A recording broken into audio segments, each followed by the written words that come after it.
Hello guys, welcome to our channel Engineer Being. Today I'm going to cover the most important questions of Module 3. Guys, इससे पहले मैंने Module 1 and Module 2 के भी important questions cover किए हैं.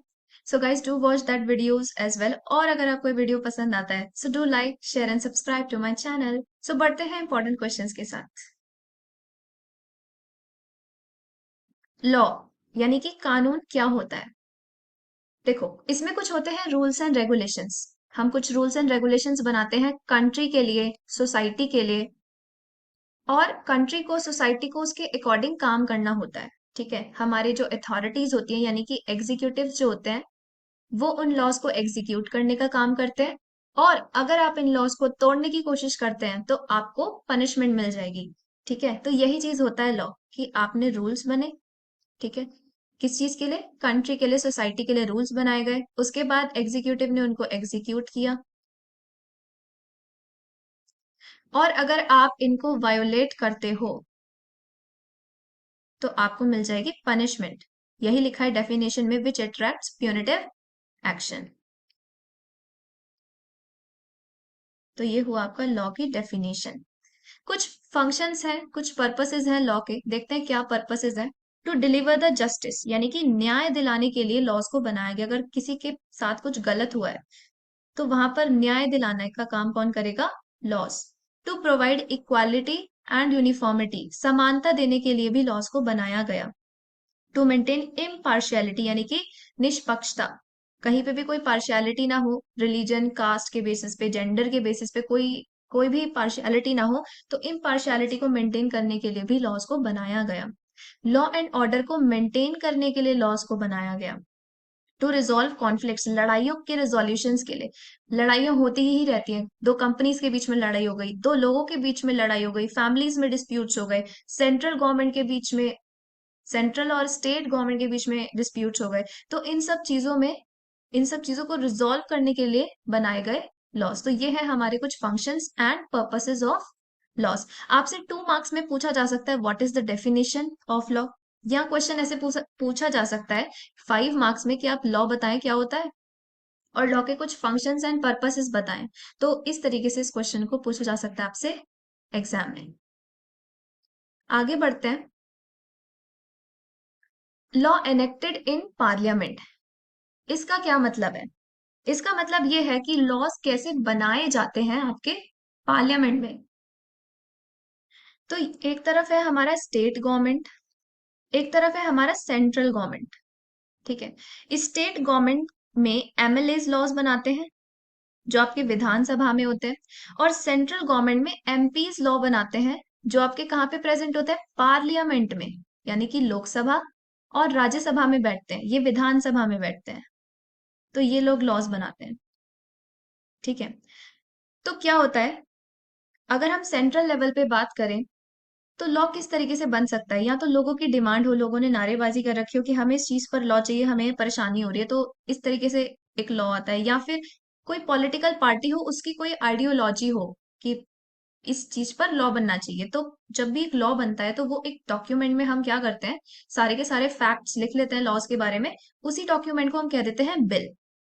तो एक बिल बनाया जाता है पहले, वो बिल पास होता है आपका पार्लियामेंट में. ये तीनों कंपोनेंट्स क्या है पार्लियामेंट के? ठीक है, ये आपकी प्रेसिडेंट है द्रौपदी मुर्मू, और ये राज्यसभा एंड लोकसभा, ये पूरा क्या है आपका पार्लियामेंट. यानी कि एक बिल को पहले पास किया जा रहा है पार्लियामेंट में. अब पार्लियामेंट में लोकसभा राज्यसभा जब अग्री कर जाती है उस बिल पे, तो फिर प्रेसिडेंट के पास जाता है, प्रेसिडेंट उस पे सिग्नेचर्स करते हैं. उसके बाद वो बिल बनता है एक्ट, और एग्जीक्यूटिव्स यानी कि आईएएस ऑफिसर्स उसको इम्प्लीमेंट करने का काम करते हैं. अब ये देखते हैं कि बिल से एक्ट बनने का जो बीच में ये कैसे कैसे चीजें हो रही है, क्या प्रोसेस है बिल से एक्ट बनने का, वो देखते हैं हम इस वाले डायग्राम में. यहाँ पे है हमारी लोकसभा. ठीक है, तो क्या होता है कि 3 मीटिंग्स होती हैं. ठीक है, मीटिंग्स या कह ले 3 रीडिंग्स होती हैं यहाँ पे.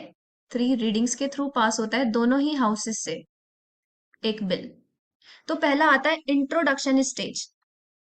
पहली रीडिंग में आता है इंट्रोडक्शन स्टेज, लोकसभा में गया, पहली रीडिंग आई इंट्रोडक्शन स्टेज, जिसमें कि टाइटल बताया जाएगा, ऑब्जेक्टिव बताया जाएगा, क्या प्रोविजंस हैं बिल के वो सब बताए जाएंगे।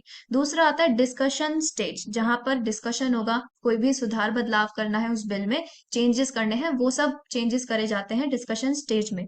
और तीसरा आता है थर्ड रीडिंग में वोटिंग स्टेज, यानी कि मेजोरिटी अगर एग्री कर जाती है लोकसभा से उस बिल पे, फिर वो बिल पास किया जाता है आपका राज्यसभा में।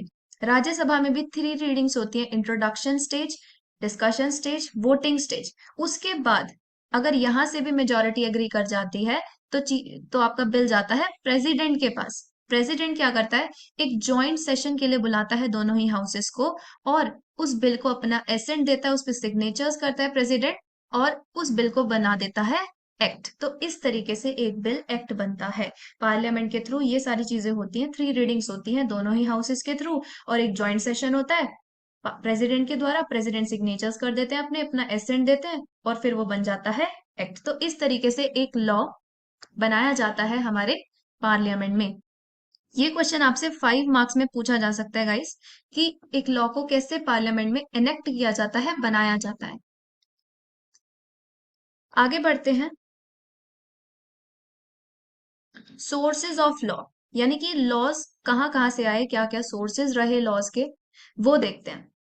पहला सोर्स है हमारा कस्टम, दूसरा सोर्स है जुडिशियल प्रेसिडेंट, एंड तीसरा सोर्स है लेजिस्लेशन। कस्टम क्या होता है, देखो अगर कोई चीज बहुत लंबे टाइम तक चलती जा रही है विदाउट एनी इंटरप्शन, ठीक है, या पीढ़ी दर पीढ़ी एक चीज चलती जा रही है, तो वो चीज क्या बन जाती है, कस्टम। अगर मैं इसका एक एग्जाम्पल लूं, तो हिंदू रिलीजन में शादियां कैसे होती हैं, मंगलसूत्र का कॉन्सेप्ट होता है वहां पे, 7 फेरे लिए जाते हैं शादी के टाइम, तो ये क्या है, एक कस्टम है, चलता आ रहा है बहुत पुरानी सदी से, कि ऐसा होगा ही होगा, हिंदू रिलीजन में अगर शादी हो रही है तो ऐसा ही होगा। तो इसी कस्टम को लॉ बना दिया गया हिंदू मैरिज एक्ट में। हिंदू मैरिज एक्ट 1955 में इसी चीज को लॉ बना दिया गया, सप्तपदी के नाम से, ठीक है। इस सप्तपदी को दे दिया गया कि 7 स्टेप्स, यानी कि 7 फेरों का भी एक कॉन्सेप्ट होता है हिंदू मैरिज में। अब सारे कस्टम्स अलग होते हैं, अलग अलग रिलीजन्स हैं, तो अलग अलग रिलीजन के अलग अलग कस्टम्स है, तो कस्टम्स से मिले हमें लॉस। तो पहला सोर्स हुआ कस्टम।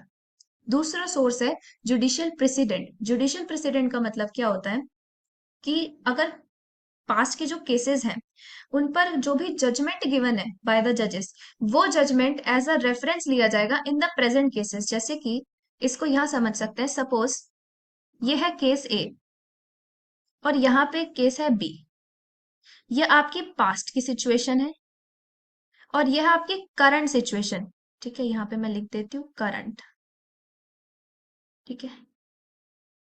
अब सपोज करिए कि जितने भी फैक्ट्स हैं केस ए के, वो केस बी से मैच कर रहे हैं, ठीक है, ये जो करंट में केस चल रहा है इनके फैक्ट्स आपस में मैच कर रहे हैं, और यहाँ पे तो जजमेंट ऑलरेडी दिया हुआ है, ठीक है, जजेस ने।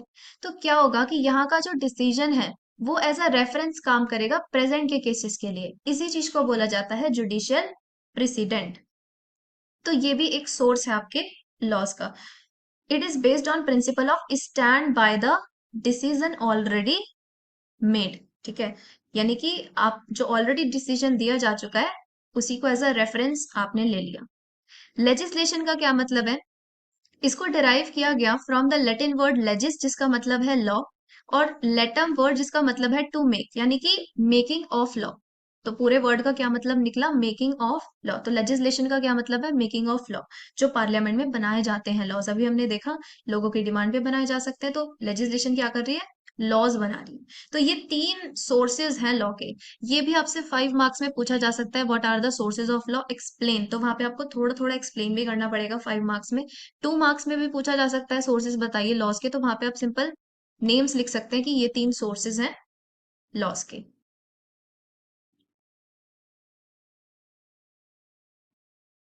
Next is types of law. ये क्वेश्चन आपसे 10 मार्क्स में पूछा जा सकता है, पूरा कंप्लीट बड़ा क्वेश्चन, कि what is law and what are the types of law. तो लॉ अभी हमने देखा क्या होता है फर्स्ट स्लाइड में। यहाँ पे देखते हैं कि क्या टाइप्स होते हैं लॉस के। तो पहला आता है कॉमन लॉ, इसकी डेफिनेशन आपसे अलग से 2 मार्क्स में पूछी जा सकती है। दूसरा आता है सिविल लॉ। सिविल लॉ के 4 पार्ट होते हैं, law of tort, family law, contract law and property law. ये 4 पार्ट्स होते हैं सिविल लॉ के। इसमें से आपसे पूछा जा सकता है ये भी अलग से कि 2 मार्क्स में क्या होता है। कॉन्ट्रैक्ट लॉ पूछ सकते हैं आपसे 2 मार्क्स में क्या होता है। लॉ ऑफ टॉर्ट अलग से पूछ सकते हैं 2 मार्क्स में। थर्ड है क्रिमिनल लॉ एंड फोर्थ है स्टेचुटरी लॉ। क्रिमिनल लॉ को भी 2 मार्क्स में पूछा जा सकता है अलग से। स्टेचुटरी लॉ को भी पूछ सकते हैं 2 मार्क्स में। तो इस तरीके से 2 मार्क्स में बन सकते हैं इससे क्वेश्चन, या फिर पूरा एक बड़ा क्वेश्चन 10 मार्क्स में आपसे पूछा जा सकता है कि explain law and its types. अब देखते हैं एक एक को डिटेल में कि क्या क्या होते हैं ये लॉस।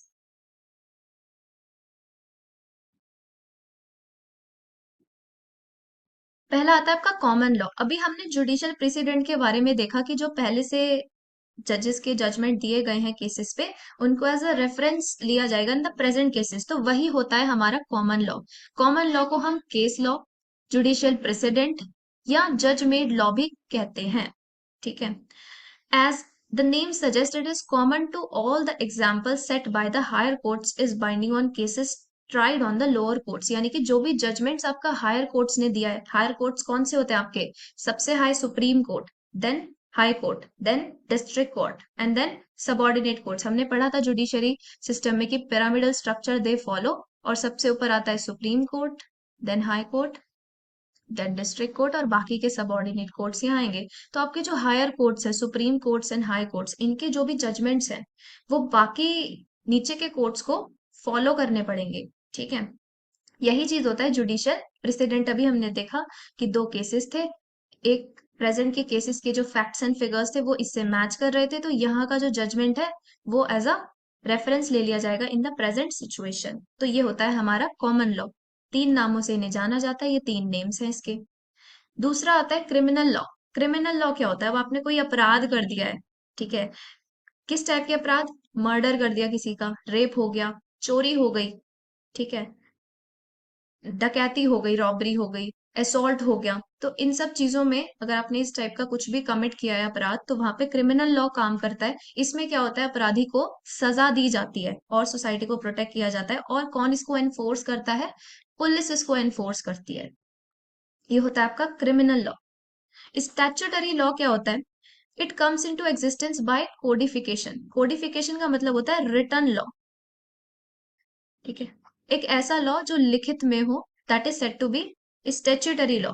तो एक लॉ लिखित में किस तरीके से बनाया जाता है, एक प्रोसेस उसका प्रॉपरली फॉलो होता है। अभी हमने देखा लॉ कैसे एनेक्ट होता है पार्लियामेंट में। तो पहले बिल की तरह पास होता है लेजिस्लेशन में, यानी कि पार्लियामेंट में बिल की तरह पास हो रहा था, और अगर उस पे कौन साइन कर देता है? प्रेसिडेंट साइन कर देते हैं, तो वो एक एक्ट बन जाता है। अभी जस्ट हमने देखा स्लाइड में। तो इसी तरीके से एक लॉ को बनाया जाता है। वो था सेंट्रल लेवल पे कि आपको सिग्नेचर्स चाहिए प्रेसिडेंट के। अगर स्टेट गवर्नमेंट बना रही है लॉ, तो गवर्नर के सिग्नेचर्स की जरूरत पड़ती है। तो इस तरीके से एक रिटर्न लॉ बनाया जाता है। तो यही होता है स्टेचुटरी लॉ। एक रह गया हमारा सिविल लॉ। उसको भी देखते हैं डिटेल में कि क्या होता है सिविल लॉ, और उसके टाइप्स को भी देखते हैं। तो सिविल लॉ क्या होता है? जितने भी आपके नॉन क्रिमिनल डिस्प्यूट्स है, अभी हमने देखे क्रिमिनल, मर्डर हो गया, थेफ्ट हो गया, चोरी हो गई, तो ये सब आ गए क्रिमिनल डिस्प्यूट्स। क्रिमिनल अपराध कर दिया किसी ने, क्राइम कर दिया। अब बाकी के बचे हुए डिस्प्यूट्स कहाँ जाएंगे? 2 ऑर्गेनाइजेशंस के बीच में लड़ाई हो गई, सेंट्रल स्टेट गवर्नमेंट की लड़ाई हो गई, फैमिली में डाइवोर्स रिलेटेड इश्यूज हैं, ठीक है, ये सब कहाँ आएंगे? ये सब आते हैं सिविल लॉस के अंदर। ठीक है। सिविल लॉ कभी भी सजा देने के बारे में बात नहीं करता। सिविल लॉ चाहता है कि 2 पार्टीज अगर लड़ रही हैं, तो उनके बीच में जो भी डिस्प्यूट है वो जल्दी से जल्दी रिजॉल्व हो जाए, कुछ ना कुछ कंपेंसेशन देके, कुछ ना कुछ पैसे देके उनको, उनके बीच का जो भी डिसअग्रीमेंट है, जो भी परेशानियां हैं उनके बीच में, लड़ाइयां हो रही हैं, वो जल्दी से रिजॉल्व हो जाए। तो सिविल लॉ का काम यही होता है। ये पनिशमेंट देने पर काम नहीं करता है। तो ये हुआ आपका सिविल लॉ। अब सिविल लॉ के 4 टाइप्स कौन कौन से हैं? Law of tort, family law, contract law and property law. Law of tort क्या कहता है कि कुछ भी आपने गलत किया, लेकिन सब कुछ गलत नहीं आता इसमें। इसमें एक टर्म आती है सिविल रॉन्ग। अगर आपने कुछ भी सिविल रॉन्ग किया है, तो वो चीज आती है लॉ ऑफ टॉर्ट के अंदर। यानी कि अगर आपने किसी को धक्का दे दिया, देखो यहाँ पे मुक्का मार रहा है, यहाँ पे लड़ाई हो रही है, तो ऐसे धक्का मुक्की हो रही है, या आपने किसी को धमकी देने की कोशिश किया है, तो वहां पे आता है सिविल रॉन्ग। ऐसे केसेस में लगता है लॉ ऑफ टॉर्ट। यहाँ पे क्या होता है? जो भी इंजर्ड पर्सन होता है उसको दी जाती है कंपेंसेशन। तो ये होता है आपका लॉ ऑफ टॉर्ट। दूसरा आता है फैमिली लॉ। फैमिली लॉ में क्या होता है, जितने भी आपके फैमिली रिलेटेड इश्यूज हैं, जैसे कि divorce, marriage, child custody, adoption, जितने भी फैमिली में लड़ाइयाँ झगड़े हो रखे हैं, जो भी इस तरीके के इश्यूज हो सकते हैं, वो सब फैमिली लॉ के अंडर आते हैं। फिर आता है आपका कॉन्ट्रैक्ट लॉ। कॉन्ट्रैक्ट लॉ को बनाया गया इंडियन कॉन्ट्रैक्ट एक्ट 1872, यानी कि आजादी से पहले। अभी हम देखेंगे इसको भी थोड़ा सा डिटेल में कि क्या होता है इंडियन कॉन्ट्रैक्ट एक्ट 1872। तो इसके अंडर बनाए गए आपके कॉन्ट्रैक्ट लॉज। तो ये जितने भी कॉन्ट्रैक्ट रिलेटेड लॉज होते हैं वो सब इसमें है। अगर दो पार्टीज के बीच में कॉन्ट्रैक्ट हुआ है और कोई एक वायोलेट करने की कोशिश करता है, जो भी उसमें कंडीशंस गिवन है उस कॉन्ट्रैक्ट में, अगर इसने वायोलेट कर दी तो इस पर पेनल्टी लगाई जाएगी। ठीक है, इसी चीज को बोलते हैं कॉन्ट्रैक्ट लॉ। तो इस तरीके से बहुत सारे लॉस गिवन है इस कॉन्ट्रैक्ट लॉ के अंदर। फिर आता है आपका प्रॉपर्टी लॉ। प्रॉपर्टी लॉ में जो भी आपके जमीन जायदाद से रिलेटेड प्रॉब्लम्स है, ठीक है, टेंजिबल इंटेंजिबल प्रॉपर्टी। टेंजिबल यानी कि टचेबल प्रॉपर्टी, जैसे कि फर्नीचर, कार्स, ज्वेलरी हो गई, आपका कोई भी हाउस होल्ड गुड्स हो गया, या कोई बिजनेस इक्विपमेंट हो गया, हर टचेबल प्रॉपर्टी टेंजिबल है। इंटेंजिबल जैसे कि आपने शेयर मार्केट के स्टॉक्स हो गए, तो वो इंटेंजिबल प्रॉपर्टी हो गई। तो अगर इससे रिलेटेड कोई भी आपका डिस्प्यूट है, वो प्रॉपर्टी लॉस के अंडर आता है। तो ये कुछ टाइप्स हैं सिविल लॉ के। तो ये कंप्लीट हुआ आपका क्वेश्चन। किसका question? Law and its types. ये 10 मार्क्स में आपसे पूछे जा सकते हैं सारे लॉज डिस्क्राइब करने के लिए, और आपको अलग अलग हर एक लॉ के बारे में पता होना चाहिए कि कौन सा लॉ किस चीज से डील करता है। आगे बढ़ते हैं। Court structure in India. हमने देखा था यूनिट 2 में पिरामिडल हायरार्की होती है, 3 कोर्ट्स होते हैं हमारे बेसिकली। एक सुप्रीम कोर्ट, हाईएस्ट कोर्ट हमारा, फिर आता है हमारा हाई कोर्ट, उसके बाद आते हैं हमारे डिस्ट्रिक्ट कोर्ट और बाकी के subordinate courts.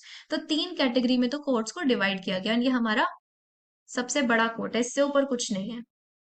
Decision given by supreme court are binding on all the courts throughout the territory of India. जो भी डिसीजन सुप्रीम कोर्ट सुना देता है, वो बाकी के कोर्ट्स को फॉलो करना पड़ता है। जो भी डिसीजन हाई कोर्ट देता है, it acts as binding on subordinate courts. जो भी हाई कोर्ट देगा डिसीजंस, वो इसके नीचे के कोर्ट्स को फॉलो करना पड़ेगा। अब यहाँ पे फ्लो चार्ट गिवन है क्रिमिनल जस्टिस सिस्टम और सिविल जस्टिस सिस्टम का। क्रिमिनल अभी हमने पढ़ा था, अगर आपने कोई अपराध कर दिया, सपोज मर्डर कर दिया, ठीक है, यहाँ पे ए है, ए ने बी का मर्डर कर दिया, ए ने बी को मार दिया, तो बी की फैमिली ने ए पर केस कर दिया, ठीक है, तो वो किस तरीके से कोर्ट में जाएगा, वो उस चीज का यहाँ पे फ्लो चार्ट गिवन है। आप सबसे पहले जुडिशियल मजिस्ट्रेट के पास जा सकते हैं। सेटिस्फाइड नहीं है, कह रहा है मैं नहीं कर सकता ये केस सॉल्व, फिर आप स्पेशल जुडिशियल मजिस्ट्रेट के पास जाइए। इससे भी आप सेटिस्फाई नहीं है तो चीफ के पास चले जाइए, चीफ जुडिशियल मजिस्ट्रेट या चीफ मेट्रोपॉलिटन मजिस्ट्रेट। मेट्रोपॉलिटन क्या होता है? महानगर।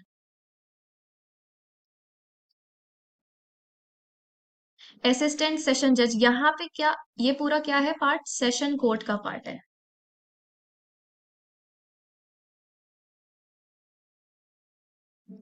और यहाँ पे आता है हाई कोर्ट और फिर आता है आपका सुप्रीम कोर्ट। इससे ऊपर तो कोई कोर्ट है ही नहीं। तो अगर आप इनके जजमेंट से सेटिस्फाइड नहीं हो तो आप बिल्कुल हाईएस्ट तक जा सकते हो, सुप्रीम कोर्ट तक जा सकते हो आप अपना केस लेके। Similarly civil judicial system, civil case है आपका, लड़ाई हो गई है दो लोगों के बीच में, ऑर्गेनाइजेशन के बीच में, फैमिली रिलेटेड इश्यूज है, प्रॉपर्टी के इश्यूज हैं। अभी हमने देखा क्या क्या इश्यूज हो सकते हैं सिविल के अंडर। तो सिविल में इस तरीके की हायरार्की होती है कि आप पहले कोर्ट ऑफ स्मॉल कॉजेस के लिए पास जा सकते हैं, या फिर आप इस कोर्ट में जा सकते हैं, या फिर आप सबऑर्डिनेट जजेस के पास जा सकते हैं, या डिस्ट्रिक्ट कोर्ट के पास जाइए, या high court and then your supreme court. दोनों में ही सिमिलैरिटीज है कि आप हाई कोर्ट, सुप्रीम कोर्ट के पास जा सकते हैं। यहाँ पे सेशन कोर्ट है, यहाँ पे डिस्ट्रिक्ट कोर्ट के बारे में है, यहाँ पे सबऑर्डिनेट जजेस को बोला गया, और यहाँ पे पूरा पार्ट है मैजिस्ट्रेट का। तो आप याद भी रख सकते हैं इसको इजीली, इतना टफ नहीं है इसको याद रखना। तो ये हुआ आपका hierarchy of criminal justice system. ये भी आपसे 10 मार्क्स में पूछा जा सकता है प्रॉपर क्वेश्चन, कि आप पूरा कोर्ट स्ट्रक्चर बता दीजिए डिटेल में इंडिया का क्या है। उसके बाद आता है डिस्ट्रिक्ट कंज्यूमर फोरम। एक एग्जाम्पल से समझते हैं। सपोज करिए कि आपने किसी ई कॉमर्स वेबसाइट से कोई प्रोडक्ट परचेज किया, ठीक है, सपोज करिए फोन परचेज किया, ठीक है। अब हुआ क्या कि फोन जो है वो आपको डुप्लीकेट दे दिया, ठीक है, या आपको खराब माल दे दिया। तो इस केस में आप क्या करेंगे? आपके पास फोन अच्छा नहीं आया, आपने 20,000 रुपए दिए और आपके पास फोन अच्छा नहीं आया। तो इस केस में आप जा सकते हैं डिस्ट्रिक्ट कंज्यूमर फोरम के पास और अपनी कंप्लेंट लिखवा सकते हैं। तो ये डिस्ट्रिक्ट कंज्यूमर फोरम को बनाया गया कंज्यूमर के राइट्स को प्रोटेक्ट करने के लिए, ठीक है। कंज्यूमर यानी कि उपभोक्ता, बायर जो है, बायर के राइट्स को प्रोटेक्ट करने के लिए ही बनाया गया डिस्ट्रिक्ट कंज्यूमर फोरम। 3 लेवल्स पे इसको बनाया गया, यूनियन, स्टेट और डिस्ट्रिक्ट। यूनियन यानी कि सेंट्रल लेवल पे, हर एक डिस्ट्रिक्ट में भी होगा, स्टेट लेवल पे भी होगा और सेंट्रल लेवल पे भी होगा। डिस्ट्रिक्ट कंज्यूमर फोरम को हम कंज्यूमर डिस्प्यूट रिड्रेसल फोरम भी कहते हैं। क्या कहते हैं? कंज्यूमर डिस्प्यूट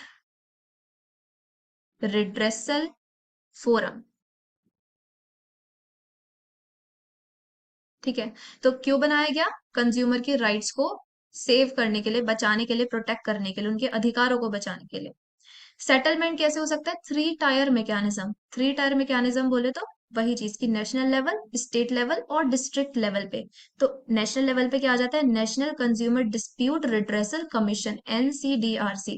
स्टेट लेवल पे बस स्टेट वर्ड यूज हो रहा है और डिस्ट्रिक्ट लेवल पे डिस्ट्रिक्ट फोरम यूज हो रहा है। बाकी कंज्यूमर डिस्प्यूट रिड्रेसल फोरम तो इसका नेम ही है, ठीक है। तो ये हुआ आपका डिस्ट्रिक्ट कंज्यूमर फोरम। ये आपसे 2 मार्क्स में या 5 मार्क्स में पूछा जा सकता है कि ये क्या होता है। आगे बढ़ते हैं। अब आता है आपका इंडियन कॉन्ट्रैक्ट एक्ट 1872। इसको एक एग्जाम्पल से समझते हैं कि अग्रीमेंट क्या होता है, कॉन्ट्रैक्ट क्या होता है, अग्रीमेंट कब बनता है, ठीक है। समझते हैं इसे एग्जाम्पल से। सपोज करिए कि आपने एक प्रोडक्ट परचेज किया, या फिर बंटी और चिंटू का एग्जाम्पल लेते हैं। ये बंटी है, ये चिंटू है। बंटी ने कहा चिंटू से कि तू 20,000 में मुझसे फोन खरीदेगा क्या? ये फोन था। बंटी ने पूछा चिंटू से, क्या तू खरीदेगा क्या? तो चिंटू ने कहा हाँ, मैं खरीदूंगा। तो यहाँ पे पहले बंटी ने क्या किया? एक प्रपोजल रखा, ठीक है, एक प्रपोजल रखा। तो मैं लिखती हूँ यहाँ पे प्रपोजल, ठीक है। वो प्रपोजल जब चिंटू मान गया कि हाँ भाई मैं खरीद लूंगा 20,000 में तुझसे फोन, वो प्रपोजल बना प्रॉमिस तब, ठीक है। उसके बाद कुछ कंसीडरेशंस हुए। क्या कंसीडरेशन हुए? बंटी को 20,000 रुपए मिल जाएंगे और चिंटू को फोन मिल जाएगा, तो ये हुए कंसीडरेशंस। फिर बना अग्रीमेंट। फिर क्या बना आपका? अग्रीमेंट। यानी कि जब एक प्रॉमिस में कंसीडरेशंस होते हैं तब वो बनता है एक अग्रीमेंट, ठीक है। अब अग्रीमेंट और कॉन्ट्रैक्ट के बीच एक चीज आती है एनफोर्सिएबल बाय लॉ। यानी कि जब एक अग्रीमेंट एनफोर्सिएबल बाय लॉ है तब वो बनता है कॉन्ट्रैक्ट। अब ये एनफोर्सिबल बाय लॉ क्या होता है? जिस लॉ में फोर्स ला सके हम, यानी कि जिस लॉ को हम लागू कर सकें, वो बनता है कॉन्ट्रैक्ट। अब इसे भी एक एग्जांपल से समझते हैं। सपोज कि मैंने कोई प्रोडक्ट खरीदा, ठीक है, ई कॉमर्स वेबसाइट से। सपोज फोन ही खरीदा, तो मैंने उन्हें दे दिए 20,000 रुपए, लेकिन प्रोडक्ट मेरा डिलीवर नहीं हुआ, आया ही नहीं प्रोडक्ट। तो क्या इस केस में कोर्ट मेरी कोई हेल्प कर सकता है? बिल्कुल कर सकता है कोर्ट आपकी हेल्प। कैसे? या तो वो जो कंपनी का मालिक है उससे कहे कि या तो तुम 20,000 रुपए लौटा दो या फोन की डिलीवरी कर दो। तो ये क्या है? एनफोर्सिएबल बाय लॉ है। लेकिन सपोज करो कि बंटी के पापा ने उससे कहा कि अगर तुम्हारे 12th में 95% मार्क्स आ जाते हैं तो मैं तुम्हें एक नया फोन खरीद के दूंगा, ठीक है। अब बंटी के मार्क्स आ गए 97%, तो बंटी ने कहा लाओ पापा, आपने मुझसे कहा था आप मुझे फोन दोगे। तो क्या ये भी एक कॉन्ट्रैक्ट है? क्या ये अग्रीमेंट कॉन्ट्रैक्ट है? क्या ये एनफोर्सेबल बाय लॉ है? नहीं है। क्या इस केस में बंटी अपने पापा को क्या कोर्ट तक लेके चला जाएगा? नहीं जाएगा। तो ये क्या है? ये अग्रीमेंट एक कॉन्ट्रैक्ट नहीं है। तो जो एनफोर्सेबल बाय लॉ हो, लॉ के द्वारा लागू किया जा सके, वो बनता है हमारा कॉन्ट्रैक्ट। बनाया कब गया? इंडियन कॉन्ट्रैक्ट एक्ट 1872 के अंडर सेक्शन 2H में ये चीज लिखी गई कि an agreement that is enforceable by law is a contract. In simple word it is a promise. All agreements are not contract. Obviously एक एग्रीमेंट को कॉन्ट्रैक्ट बनने के लिए वो एनफोर्सिबल बाय लॉ होना चाहिए, तभी वो एग्रीमेंट कॉन्ट्रैक्ट बन सकता है। सारे एग्रीमेंट्स कॉन्ट्रैक्ट नहीं होते। तो ये हुआ आपका इंडियन कॉन्ट्रैक्ट एक्ट। ये आपसे 2 मार्क्स में या 5 मार्क्स में पूछा जा सकता है कि क्या होता है।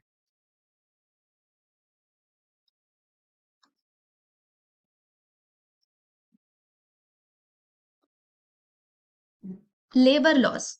अब सपोज करिए कि आप किसी कंपनी में जॉब करने जाते हैं, ठीक है। किसी कंपनी में जॉब करने जा रहे हैं तो आपको अपने राइट्स के बारे में पता होने चाहिए ना, ठीक है। आपके क्या राइट्स हैं उस कंपनी के प्रति, आपके क्या राइट्स हैं, या आपके प्रति उस कंपनी के क्या राइट्स हैं, वो आपको पता होने चाहिए। यानी कि एम्प्लॉय के क्या राइट्स हैं, वो सब लिखे हैं लेबर लॉज में, ठीक है। एम्प्लॉयज के अधिकारों को बचाने के लिए बनाए गए लेबर लॉज। यहाँ पे मैंने कुछ एग्जांपल्स ले रखे हैं लेबर लॉज के। पहला एग्जाम्पल है the employees state insurance act 1948। इसमें क्या है कि आपको दो तरीके के इंश्योरेंस दिए जाएंगे। कौन कौन से? Medical insurance plus accidental insurance.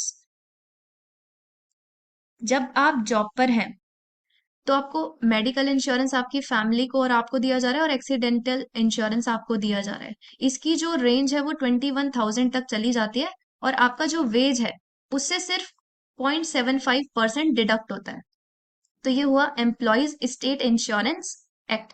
दूसरा आता है बोनस एक्ट। बोनस एक्ट क्या कहता है कि हर कंपनी आपको मिनिमम बोनस कितने परसेंट, 8.33% का मिनिमम बोनस तो देगी ही देगी, लेकिन इसकी रेंज 20% तक जा सकती है। अगर आपकी कंपनी प्रॉफिट बना रही है, अच्छी चल रही है कंपनी, तो इसकी रेंज 20% तक भी जा सकती है। बहुत सारे लोगों को ये बात पता ही नहीं होती कि ये सिर्फ एक लोअर लिमिट है। कंपनीज, अच्छी अच्छी कंपनीज भी सिर्फ इतना ही बोनस दे रही होती है, 20% नहीं देती। तो अगर अच्छी चल रही है कंपनी तो आपको पता होना चाहिए कि जो बोनस है वो 20% तक जा सकता है। फिर आता है आपका ग्रेचुटी एक्ट, यानी कि आभार। अगर आप किसी कंपनी में ज्यादा लंबे टाइम तक काम करते हैं, यानी कि इस एक्ट के हिसाब से 5 साल तक अगर आप किसी कंपनी में काम करते हैं, तो वो कंपनी आपको हर साल के हिसाब से 15 दिनों की ग्रेचुटी देगी, ठीक है। जैसे कि मान लीजिए अगर आप किसी कंपनी में 10 साल के लिए काम करते हैं और हर साल के लिए 15 दिन की ग्रेचुटी, यानी कि 150 डेज की आपको ग्रेचुटी मिलेगी। जो भी आपको लास्ट टाइम सैलरी पे करी गई है उसके हिसाब से 150 डेज के लिए आपको ग्रेचुटी मिलेगी। तो ये होता है ग्रेचुटी एक्ट 1972। उसके बाद आता है इंडस्ट्रियल डिस्प्यूट एक्ट। इसमें क्या होता है कि एम्प्लॉय जो है और एम्प्लॉयर, इनके बीच के कैसे रिलेशंस होंगे उससे डील करता है इंडस्ट्रियल डिस्प्यूट एक्ट। तो ये कुछ एक्ट्स हैं। आपको अपने सारे राइट्स के बारे में पता होना चाहिए अगर आप किसी कंपनी में वर्क करने जा रहे हैं। ये आपसे 2 मार्क्स में पूछा जा सकता है, 5 मार्क्स में पूछा जा सकता है। लेबर लॉज क्या होते हैं, कुछ एग्जाम्पल्स बताइए लेबर लॉज के। तो बेसिकली एम्प्लॉय के राइट्स को प्रोटेक्ट करने के लिए इसको बनाया गया।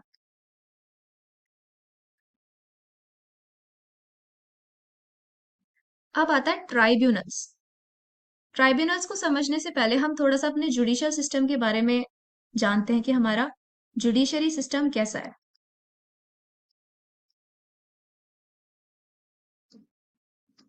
हमारे जो कंट्री का पॉपुलेशन है वो बहुत ज्यादा है, और जो कोर्ट्स हैं वो बहुत कम है। तो इस वजह से क्या होता है कि हमारा जो जुडिशियल सिस्टम है वो एक तो ओवरबर्डनड है, ठीक है। वहां पे केसेस बहुत सारे हैं और उन केसेस को देखने वाले कोर्ट्स बहुत कम है, ठीक है। दूसरी चीज कि जुडिशरी सिस्टम जो होता है वो बहुत ही टाइम कंज्यूमिंग प्रोसेस होता है, क्योंकि तारीख पे तारीख लगती रहती है और केसेस सालों सालों तक चलते रहते हैं। तो बहुत ज्यादा टाइम कंज्यूमिंग है और बहुत ज्यादा महंगा भी है, ठीक है, कॉस्टली भी है। क्योंकि हर कोई सुप्रीम कोर्ट और हाई कोर्ट के एडवोकेट्स को तो अपॉइंट नहीं कर सकता, उनकी फीस बहुत ज्यादा होती है। तो ये जो है एक कॉस्टली प्रोसेस भी होता है। और दूसरी चीज कि सपोज करिए कि जज के पास कोई एनवायरमेंट रिलेटेड आ गया है कोई इशू, या कोई ऐसा इशू आ गया जहाँ पे बैंड विड्थ फ्रीक्वेंसी का यूज है, तो अब जज के पास तो सिर्फ जुडिशियल रिलेटेड नॉलेज होगी, उनके पास एक पर्टिकुलर डोमेन की नॉलेज तो होगी ही नहीं। तो इन्हीं प्रॉब्लम्स की वजह से इन सब प्रॉब्लम्स को डील करने के लिए बनाए गए आपके पास ट्राइब्यूनल्स, ठीक है। ट्राइब्यूनल्स बनाए गए, ये एक क्वासी जुडिशियल इंस्टीट्यूशन है। क्वासी का मतलब है partial, partial judicial institution. Partial क्यों बोला? क्योंकि इसमें आपके जुडिशियल मेंबर्स प्लस किसी फील्ड में एक्सपर्ट्स, वो सब एज अ जज होते हैं इसमें। जैसे मान लीजिए एनवायरनमेंट के लिए एक ट्राइब्यूनल बनाया गया, ठीक है, एक पर्टिकुलर डोमेन के लिए बनाया जाता है, जैसे बना दिया गया एनवायरनमेंट के लिए,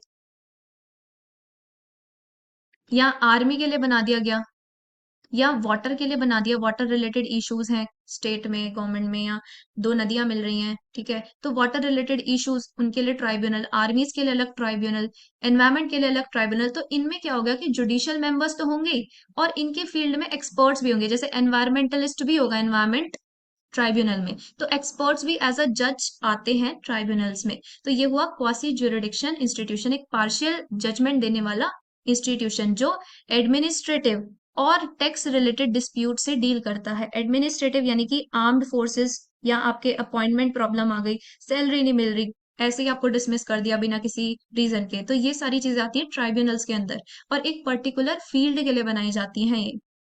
it performs number of functions like adjudicating disputes, adjudicating का मतलब होता है निर्णय करना, ठीक है, determining rights between contesting parties, making an administrative decision देना अपना, reviewing an existing administrative decision, और अगर कोई डिसीजन दिया जा चुका है तो उसको भी रिव्यू करना, ठीक है, दो पार्टीज के क्या राइट्स हैं उन पर डिसीजन देना, अगर डिसीजन दिया जा चुका है तो उस डिसीजन को दोबारा देखना, ठीक है, और निर्णय करना, ये सब चीजें किसके अंडर आती हैं, ट्राइब्यूनल्स के अंडर।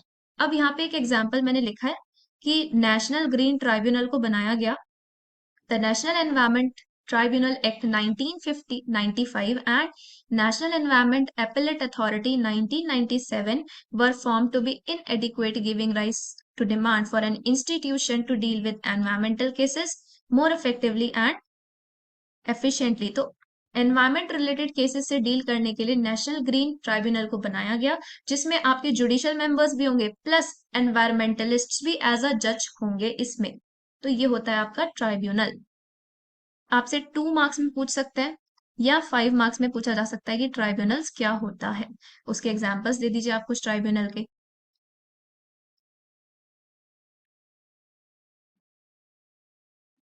अब आता है आर्बिट्रेशन। आर्बिट्रेशन क्या होता है, इस डायग्राम से समझते हैं। ये ए है, ये बी है, ठीक है, इन दोनों के बीच में लड़ाई हो गई, तो एक थर्ड पर्सन आ रहा है जो कि न्यूट्रल है। न्यूट्रल क्यों, ना तो वो ए की साइड है ना ही वो बी की साइड है, ठीक है, इन दोनों ने, ए और बी ने डिसाइड किया कि इस थर्ड पर्सन को बुलाते हैं और हम अपना सॉर्ट आउट करवाते हैं जो भी हमारा लड़ाई है, मैटर है। तो इसी को बोलते हैं, इस थर्ड पर्सन को आर्बिट्रेटर, और इस प्रोसेस को ही बोला जाता है आर्बिट्रेशन। यानी कि एक थर्ड पर्सन आ रहा है डिस्प्यूट को रिजॉल्व करने के लिए, ये थर्ड पर्सन न्यूट्रल है, ठीक है, और इन दोनों की सहमति से ही ये थर्ड पर्सन आ रहा है। देखते हैं क्या है। Alternative dispute resolution is a procedure for settling dispute without litigation. Without litigation मतलब बिना कोर्ट में केस डाले अगर आपको डिस्प्यूट को, लड़ाई को सेटल डाउन करना है, तो उस प्रोसेस को कहते हैं हम alternative dispute resolution, ADR. ADR के अंदर आता है आर्बिट्रेशन, एडीआर का ही तरीका है आर्बिट्रेशन। और भी तरीके इसके हैं जैसे मीडिएशन, नेगोशिएशन, कंसिलिएशन, लेकिन हमें आर्बिट्रेशन पढ़ना है। तो आर्बिट्रेशन क्या होता है, procedure in which dispute is submitted by agreement of the parties to one or more arbitrators। देखो न्यूट्रल पर्सन भी लिखा है यहाँ पे, who makes the binding decision on the dispute। तो दोनों ही पार्टीज के पॉइंट ऑफ व्यूज को ये आर्बिट्रेटर सुनता है और एक अपना डिसीजन दे देता है। In choosing the arbitration the parties opt for private dispute resolution procedure instead of going to the court. तो यहाँ पे कोर्ट में जाने की जरूरत नहीं पड़ती पार्टीज को, ये एक प्राइवेट तरीका है लड़ाई को खत्म करने का, ठीक है, एक कंक्लूजन पे पहुंचने का, अपने डिस्प्यूट को रिजॉल्व करने का एक प्राइवेट तरीका है, ठीक है। प्रोसेस क्या है कि भाई वही प्रोसेस वही है कि दो पार्टीज हैं, वो अपना एक आर्बिट्रेटर सेलेक्ट कर लेंगे, आर्बिट्रेटर सब कुछ सुनेगा, कॉन्फिडेंशियली सुनेगा। क्योंकि सपोज करो कि दो कंपनीज हैं, उनके बीच में डिस्प्यूट हो गया, किसी शेयर को लेकर डिस्प्यूट हो गया, ठीक है, कोई पार्टनरशिप रिलेटेड डिस्प्यूट हो गया, तो वहां पे क्या होता है कि बिजनेस सीक्रेट्स भी सपोज आ रहे हैं सामने, तो ये चीज हम नहीं चाहते कि पब्लिकली हो, ठीक है, ये चीज दोनों पार्टीज चाहती है कि कॉन्फिडेंशियली हो। तो उस चीज में वो आर्बिट्रेशन को सेलेक्ट करने की चीज हमारी कॉन्फिडेंशियल रहे, पब्लिकली ना जाए बाहर। तो वहां पे आर्बिट्रेशन को सेलेक्ट किया दोनों पार्टीज ने, फिर आर्बिट्रेटर अपना डिसीजन दे देता है जिसको हम आर्बिट्रल अवार्ड बोलते हैं। तो ये इस तरीके का कुछ प्रोसेस होता है आर्बिट्रेशन का हमारा। आपसे पूछ सकते हैं क्वेश्चन 10 मार्क्स में, इंपॉर्टेंट है। और 5 मार्क्स में भी पूछा जा सकता है कि आर्बिट्रेशन क्या होता है। ठीक है, कुछ इसके कैरेक्टरिस्टिक्स, कुछ फीचर्स देखते हैं क्या होते हैं। तो फीचर्स ऑफ आर्बिट्रेशन देखते हैं क्या फीचर्स हैं आर्बिट्रेशन के। पहला, आर्बिट्रेशन इज कंसेंसुअल, यानी कि आर्बिट्रेशन तभी हो सकता है जब दोनों पार्टीज अग्री करे कि हाँ, उन्हें आर्बिट्रेशन के थ्रू ही अपना जो डिस्प्यूट है वो रिजॉल्व करना है। The parties choose the arbitrators, दोनों पार्टीज अपना आर्बिट्रेटर सेलेक्ट कर सकती हैं। कंसेंट से ये हो गया आर्बिट्रेटर, थर्ड पर्सन जो कि न्यूट्रल है। तो तीसरा फीचर यही है कि आर्बिट्रेशन न्यूट्रल होता है और प्रोसेस कॉन्फिडेंशियल होता है, पब्लिकली नहीं जाता, इन तीन लोगों के बीच ही रहता है। जैसे कोर्ट में अगर केस जाएगा तो कॉन्फिडेंशियल नहीं रहेगा, पब्लिकली हो जाएगा। यहाँ पे क्या होता है, कॉन्फिडेंशियल रहता है प्रोसीजर। एडवांटेजेस क्या है कि कॉन्फिडेंशियल है तो ऑब्वियसली प्राइवेसी है, आपके पास प्राइवेसी है। Liberty to choose an arbitrator, को चूज करने की फ्रीडम है, किसी को भी यू कैन चूज जिसको भी आप एक्सपर्ट मानते हो। Venue of arbitration can be a place convenient to both parties, किसी भी जगह ये डिस्कशन हो सकता है। जैसे कोर्ट में अगर आप केस लेके जाओ तो आपको कोर्ट में ही जाना पड़ेगा। यहाँ पे आप कोई भी अपनी कन्वीनियंस के हिसाब से you can select the place. Expense less, पैसा कम खर्च होगा, कोर्ट में बहुत पैसा खर्च होगा, वकील आपसे अलग ही पैसे की लूट करेंगे। आर्बिट्रेशन इज फास्टर, ये एक प्रोसेस भी फास्टर होता है। कोर्ट्स में सालों दर साल चलता ही रहेगा, आपका तारीख पे तारीख लगती रहेंगी, पैसा भी बहुत खर्च हो जाएगा। तो ये हुआ आपके कुछ आर्बिट्रेशन के एडवांटेजेस। उसके बाद arbitration allowed and not allowed. अब देखते हैं कहाँ कहाँ अलाउड होता है आर्बिट्रेशन और कहाँ कहाँ नहीं। पार्टनरशिप, जैसे दो लोगों कंपनी में है और उनकी पार्टनरशिप है और वहां पे कुछ लड़ाई हो गई, पैसे से रिलेटेड लड़ाई हो गई, तो वो आर्बिट्रेशन के अंडर आता है। जितने भी सिविल मैटर्स हैं वो आर्बिट्रेशन के अंडर आते हैं। दो ऑर्गेनाइजेशंस की लड़ाई या फैमिली रिलेटेड इश्यूज आ गए, वो चीज। कंस्ट्रक्शन प्रोजेक्ट, कंस्ट्रक्शन प्रोजेक्ट में भी अगर कोई भी इशू आता है वो आर्बिट्रेशन के अंडर आता है। इंश्योरेंस के अंडर, जैसे कि आपका कहीं इंश्योरेंस है, इंश्योरेंस कंपनी से आपने कहा कि हमें इंश्योरेंस दे दो, वो कंपनी आपको नहीं दे रही, तो इंश्योरेंस के बीच में और लोगों के बीच में लड़ाई हो गई, तो वो चीज आर्बिट्रेशन के अंडर आती है। कौन सी चीजें आर्बिट्रेशन के अंडर नहीं आती? क्रिमिनल मैटर्स, ठीक है, अगर आपने कोई अपराध कर दिया है तो वहां पे आर्बिट्रेशन काम नहीं आएगा, वहां पे पुलिस आएगी। ठीक है, और जो भी गलत करने वाला है, अपराधी है, उसको सजा मिलेगी। इंडस्ट्रियल डिस्प्यूट्स है, वहां पर भी आर्बिट्रेशन नहीं लगता। तो ये हुआ आर्बिट्रेशन, उसके फीचर्स। इंपॉर्टेंट क्वेश्चन है आपके 10 मार्क्स के हिसाब से गाइस ये। सो गाइज यहाँ पर हम एंड तक आ चुके हैं वीडियो के। अगर आपको वीडियो पसंद आता है so do like, share and subscribe. अगर आपका कोई कमेंट है, कोई डाउट है, तो वो आप मुझे कमेंट करके बता सकते हैं गाइस। सो मिलते हैं गाइस नेक्स्ट वीडियो में।